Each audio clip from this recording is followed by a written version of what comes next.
এখন যারা বলবে ভাই বিজনেস করতে চাই, আমি বিজনেস করতে চাই, এখন একটা গ্রুপ কিন্তু বের হয়ে যাবে যারা ব্যবসা করতে চায়, ইনকাম করতে চায়।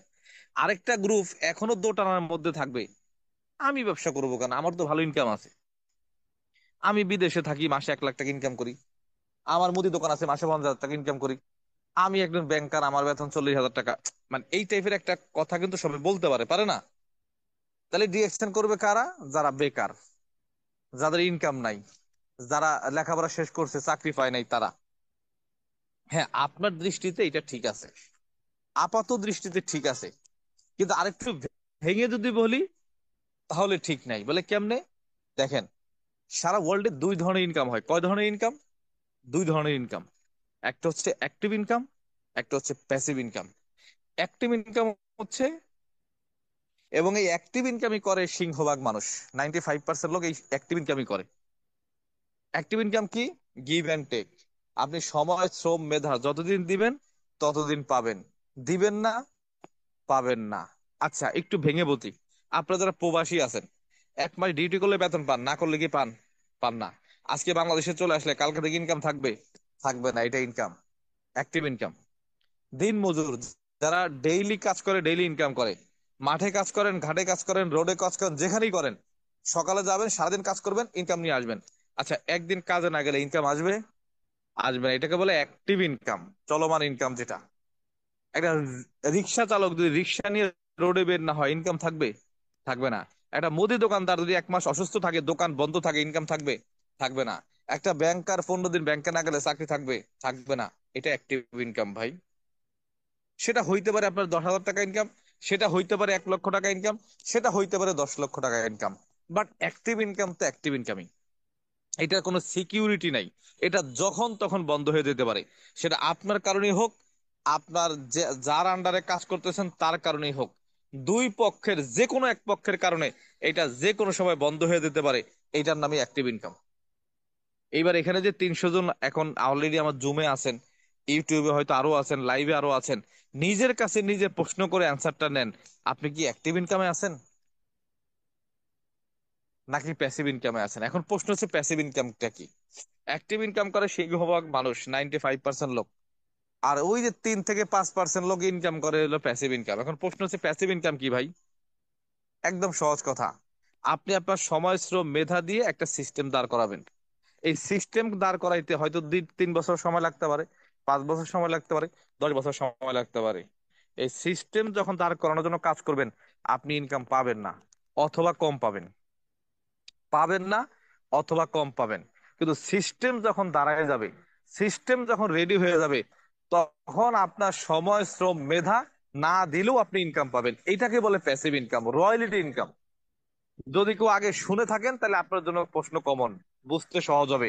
যদি কেউ না এর আগে প্যাসিভ ইনকাম সম্পর্কে না শুনে থাকেন, না জেনে থাকেন, তাহলে আলোচনাটা একটু কান খাড়া করে শোনেন। বলে প্যাসিভ ইনকাম বলে কারা করে, অ্যাক্টিভ ইনকাম কারা করে, 2-4টাতে এক্সাম্পল দিলেন। এবার প্যাসিভ ইনকাম কারা করে একটু বলেন। আচ্ছা, ওকে।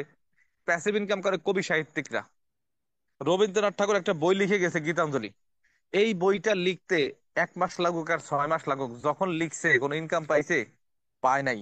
কিন্তু সময়, শ্রম, মেধা গেছে কি যায় নাই? গেছে। যখন এই বইটা লিখছে তখন ইনকাম পায় নাই, তখন ছিল সিস্টেম দাঁড় করানোর সময়। বই যখন লেখা কমপ্লিট, প্রিন্টিং শুরু হয়েছে, ইনকাম আছে না নাই? আছে। আজকে সেই রবি ঠাকুর আমাদের মাঝে নাই। এই বইটা যতবার প্রিন্ট করা হয় ততবার তার জেনারেশন একটা ইনকাম পাবে। এখন প্রশ্ন হচ্ছে বইটা লিখছে কয়বার? একবার। আর ইনকাম পাচ্ছে কয়বার? বারবার। এটাই প্যাসিভ ইনকাম। প্যাসিভ ইনকাম করে বাড়িওয়ালারা। শহর কেন্দ্রিক যদি কারো 2 তলা, 5 তলা, 10 তলা বিল্ডিং থাকে, এই বিল্ডিংটা করতে হয়তো 1 বছর সময় লাগছে, 2 বছর সময় লাগছে। রড, বালি, সিমেন্ট, কনক্রিট আনতে হয়েছে, লেবার খরচ লাগছে, কোটি টাকার উপরে খরচ করতে হয়েছে, কোটি টাকা ইনভেস্ট করছে, 2 বছর সময়ও দিছে, কিন্তু কোনো ইনকাম আসে নাই। কিন্তু সিস্টেম যখন রেডি, বিল্ডিং যখন দাঁড়াই গেছে, এবং সে নিজে ঘরে থাকতেও পারবে, ভাড়াটিয়া ওঠার সাথে সাথে ভাড়া কিন্তু শুরু। এখন প্রশ্ন হচ্ছে, এই বাড়ির মালিক যদি অসুস্থ থাকে, ভাড়াটিয়ার কি ভাড়া দেবে না? দেবে। এইটাই প্যাসিভ ইনকাম। এই বাড়ির মালিক যদি মারা যায়, ভাড়াটিয়ার কি ভাড়া দেবে না? দেবে। এইটাই প্যাসিভ ইনকাম। এখন প্রশ্ন হচ্ছে আপনি যদি অ্যাক্টিভ ইনকাম করতে চান, তাহলে আপনার ডাইনে বামে সামনে পিছে যে প্রফেশন গুলো আছে আপনি চলে যান, আপনি পাবেন একদম। এখন থেকে আগামী 30-40 বছর যতদিন আল্লাহ বাঁচায় রাখবে কাজ করবেন, ইনকাম পাবেন, করবেন না পাবেন না। এই কাজটা যে কোনো কারণে বন্ধ হইতে পারে, আপনার অসুস্থতার কারণে বন্ধ হইতে পারে, একটা রোড অ্যাক্সিডেন্টের কারণে বন্ধ হইতে পারে, সেই কোম্পানিতে কাজ না থাকার কারণে বন্ধ হইতে পারে, সেই মালিকের আপনার ভালো লাগে নাই সেই কারণে আপনাকে ছাড়াই করতে পারে, যে কোনো কারণে বন্ধ হইতে পারে। এটাই বাস্তবতা। আর প্যাসিভ ইনকাম, আমি বলবো না যে শুধু ডিএক্সএনই প্যাসিভ ইনকাম দেয় না। যদি আপনার কবি সাহিত্যিক হওয়ার মতো মেধা বা যোগ্যতা বা সময় থাকে, আপনি আজকে থেকে বই লেখা শুরু করেন। আপনি মানে নামি দামি কবি সাহিত্যিক হয়েও আপনি প্যাসিভ ইনকামের স্বাদ নিতে পারবেন। আচ্ছা ভাই, আমার তো কবি হওয়ার মতো মেধা বা যোগ্যতা নাই, বয়সও নাই, লেখাপড়াও নাই, তাহলে ওইটা বাদ। আচ্ছা ঠিক আছে, তাহলে টাকা থাকলে শহর কেন্দ্রিক একটা জমি কিনেন, 10 কাঠা জমি কিনেন, 5 কাঠা জমি কিনেন, কিনে 10 তলা বিল্ডিং করেন, 2-4 কোটি টাকা ইনভেস্ট করেন। তাহলে আপনি প্যাসিভ ইনকাম করতে পারবেন। 2 বছর লাগবে বিল্ডিংটা কমপ্লিট করতে, 2 বছর পর থেকে মৃত্যুর আগ পর্যন্ত আপনি প্যাসিভ ইনকাম খাবেন। আপনি মারা গেলে আপনার ফ্যামিলি খাবে। এখন যদি বলেন যে ভাই আমার তো সেই টাকাও নাই, শহর কেন্দ্রিক জমিও নাই, তাইলে কেমনে হবে? তাইলে হওয়ার একটা সুযোগ আছে, সেটা ডিএক্সএন। আপনি এই সিস্টেমে 2 বছর কাজ করে আপনি প্যাসিভ ইনকামের একটা জায়গা তৈরি করতে পারেন। একদম সহজ কথা। যদি কবি সাহিত্যিক হয়ে প্যাসিভ ইনকাম না খাইতে পারেন, শহর কেন্দ্রিক একটা বাড়ি করে প্যাসিভ ইনকাম না খাইতে পারেন, তাহলে ডিএক্সএন এর মাধ্যমে 2টা বছর কাজ করে আপনি প্যাসিভ ইনকামের জায়গা তৈরি করতে পারেন। আচ্ছা, তাহলে